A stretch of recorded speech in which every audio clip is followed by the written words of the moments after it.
안녕하세요. 투자는 단순한 게 좋다의 복리입니다. 8월 16일 수요일 오후 2시 51분입니다. 아시아 증시는 미국장 하락 영향으로 어제 나스닥이 1.1% 하락 마감했죠.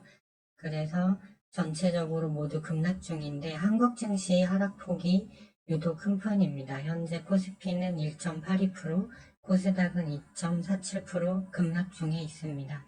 월요일부터는 하락 기울기가 커진다고 말씀드렸는데 그런 흐름이고요. 항생 증시는 어제에 이어서 1.4% 추가 하락, 니케이도 1.1% 하락이 나오고 있습니다. 일단 국채금리가 계속 오름세고요. 달러 지수도 103을 돌파해서 환율이 현재 1388원이나 되니까 외인 기관은 환차손을 막기 위해서 지금 약 6천억 정도 매도 중에 있습니다. 근데 그 하락폭 대비해서 그 매도폭에 대비해서 하락률이 큰 이유는 이제부터 신용장구가 반대 매매가 시간별로 증권사 또는 스탁만별로 나오고 있다고 보여집니다. 그래서 일단 지수가 약세입니다. 국내 증시는 60분 봉상 기다리던 투매 신호는 텄습니다. 그러나 미국장이 나스닥 선물 일봉 차트가 추세선 아래 있고 나스닥 일간 차트도 좋지 않은 모습이고 또 신용장고가 20조 3천억이에요. 그렇기 때문에 좀 더 기다려야 한다. 이번에는 투매 신호 썼다고 바로 살구가는 아니라고 보여지고 있고요. 특히나 미국장 호재가 될 만한 게 없습니다. 그래서 하락 추세가 멈추기 전까지는 일단 기다려야 된다고 보고 있습니다. 원자재 시장은 천연가스 소폭 상승했지만 유가는 중국 경기 부진 우려로 하락이 나왔습니다. 우리 증시는 그동안 강했던 8개의 섹터가 있었는데요. 이 중에서 조선, 엔터, 로봇, 인공지능이 여기서 주도주들이 급락이 나오면서 모두 탈락했고 현재 살아남은 섹터는 바이오, 제약, 초전도체, 그다음에 중국 단체 여행객 관련주인 화장품, 면세점 관련주만 일단 살아남았습니다. 그래서 제일 안전한 거는 구매가 멈출 때까지 기다리는 것이지만 그게 아니라면 이런 종목은 현금 100% 해놨다가 당일에 좀 단타 정도는 가능해 보입니다. 일단 나스닥 차트를 보시면요. 61선에서 음봉이 나와서 다시 걸쳤죠. 전일 상승분을 모두 반납을 했는데 하단 추세 라인이 여기입니다. 그래서 여기까지도 이번에는 더 내려올 수 있다. 21선이 또 꺾여 있고 분봉을 봐도 60분봉상 지금 계속 하락 추세인데 아직 투매 시그널이 안 나왔어요. 미국장은. 그렇기 때문에 나스닥이 좀 더 빠질 수 있다고 보는 것이고 이제 국내 증시를 조금 보시면 코스닥은 이제 오늘 일봉상 추세 1차 지지 라인이 깨졌고 이제 마지막 지지 라인을 향해 가고 있고 코스피 같은 경우도 1차 지지 라인 깨져서 이제 2차 지지 라인 향해 가는 중입니다. 그래서 굉장히 지금 추세 흐름이 좋지 않다. 이럴 때는 매매하지 않고 기다리는 게 어떻게 보면 가장 나을 수도 있습니다. 하지만 이제 그래도 수급이 몰리는 섹터가 있죠. 일단 하이닉스가 오늘 반등 중이지만 삼성전자가 60일 이평선을 깼어요. 그리고 매도가 최근에 외인 매도가 계속되고 있어서 오늘 반등은 의미가 없고 에코프로 BM, 에코프로도 계속 하향 추세이기 때문에 지수는 당분간 기대기 어렵다.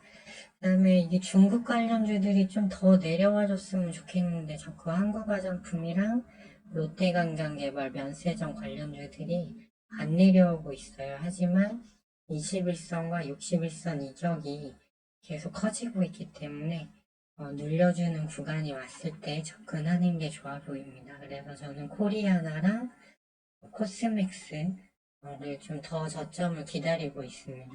그래서 아직은 들어갈 자리 아닌 것 같고요. 그 다음에 이제 유가 때문인지 CS 베어링, SK, 그다음에 플랜트, 그다음에 삼강밴드 이런 게 올라오고 있지만 이건 단발성으로 보고 있습니다. 그래서 이쪽 중국 소비주 쪽은 더 내려오길 기다려야겠어요. 아직은 들어가시면 안 돼요. 좀 더 기다리는 게 좋아 보이고 신규 상장주들도 오늘 다 거의 10% 이상 그 시세를 초반에 줬어요. 장이 안 좋다 보니까. 하지만 일봉상으로 이제는 얘네라고 계속 오를 수 있는 건 아니잖아요. 그렇기 때문에 이제 신규 상장주 쪽도 좀 이제 차트가 안 좋아졌어요. 그래서 이제 이쪽 제외하고, 그 다음에 오늘 신성 델타테크 대장주죠. 초전도체. 하나, 둘, 셋, 넷, 4일 연속 급등하면서 이제 과열 시그널이 88까지 들어왔습니다. 이 초전도체가 진짜냐 아니냐를 떠나서 이제 이 정도 30분봉까지 들어오면 여기서는 모든 급등주들이 그랬던 것처럼 자그마한 뉴스 하나에도 급락 흐름이 나올 수 있다. 그래서 이제 여기서부터는 좀 조심해야 되는 구간이다. 이렇게 보시면 될 것 같아요. 그래서 이쪽 섹터 많이 매수세가 빠진다면 이제 화장품, 중국 주기죠. 그리고 바이오 제약이 오늘 현대바이오, LNK바이오, 또 JW 중해제약해서 바이오 쪽도 뭐 다 가는 건 아니지만 그래도 양호한 흐름 같습니다. 그래서 지금부터는 이제 종목이 중요하다. 지수를 이기고 가는 거 있으면 현금 100% 해놨다가 매매를 해도 되는 거니까요. 그래서 어제 그 신세계 인터내셔널을 말씀드렸는데 오늘 중국 관련주들이 밀리다 보니까 힘을 쓰지 못했습니다. 그래서 저는 이건 매매는 안 했고, 그 다음에 제이시스 메디카 1% 범위 내에서 눌려줄 때 일봉이 상승 추세니까 잡아볼 만하다 했는데 다행히 이 종목은 정확하게 밀렸다가 30분봉 타고 상승하는 흐름이 나왔어요. 그래서 일단은 내일 정도 이제 저 같은 경우는 오늘 이제 그 신규 상장주 오전에 잠깐 들어가서 단타 치고 주로 JW 중해제약을 한 2번 정도 치고 받았습니다. 그래서 하고 이제 바이오 플러스 들고 가고 있는데요. 그래서 최종 확정 손익으로 31만 3,712원을 확정을 했고 지금 바이오 플러스를 가지고 가고 있어요. 현재 약 2.4% 정도 마이너스인데 내일까지 가져갈 생각입니다. 그 이유는 바이오 제약 쪽 흐름이 나쁘지 않고 이제 신규 상장 쪽도 메리트가 떨어졌고 이쪽 그 초전도체는 제 개인적 견해인데 내일 정도 더 뜨면 급락 흐름 나올 것 같아요. 그래서 화장품 섹터도 차트 자리가 좋지 않아서 좀 더 기다려야 된다. 그래서 그런 관점으로 봤을 때 바이오 제약 쪽으로 수급이 몰릴 가능성이 높은데 제이시스 메디칼은 피부 레이저 치료고요.